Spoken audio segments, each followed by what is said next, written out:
কোনো একটা স্থানে জুয়া খেলা হচ্ছে, সেটা হতে পারে তাস খেলা, পাশা খেলা বা অন্যান্য কোনো বিষয়, এবং যারা জুয়া খেলবে তারা সকলেই কিন্তু অপরাধী। প্রকাশ্য জুয়া আইন 1867 অনুযায়ী যারা জুয়া খেলে তারা সকলেই অপরাধী এবং তারা সবাই শাস্তির আওতায় আসবে। কিন্তু কথা হচ্ছে, ওখানে উপস্থিত যে কোনো ব্যক্তি কি শাস্তি পাবে? মনে করুন একটা জায়গায় জুয়া খেলা হচ্ছে, আপনি আগ্রহবশত কৌতূহলবশত সেই জায়গায় খেলাটা দেখছেন বা অবস্থান করছেন। সেই মুহূর্তে ওই জায়গায় পুলিশ বা ম্যাজিস্ট্রেট গিয়ে হাজির এবং আপনাকে হাতে নাতে অ্যারেস্ট। এখন আপনার জন্য কি শাস্তির বিধান আছে?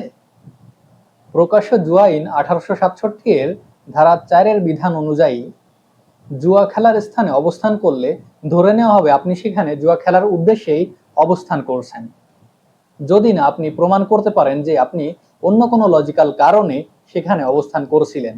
এবং আপনি যদি প্রমাণে ব্যর্থ হন তাহলে কিন্তু আপনার জন্য শাস্তির বিধান রয়েছে, 100 টাকা পর্যন্ত জরিমানা এবং 1 মাসের কারাদণ্ড অথবা উভয় দণ্ডে দণ্ডিত হতে পারেন।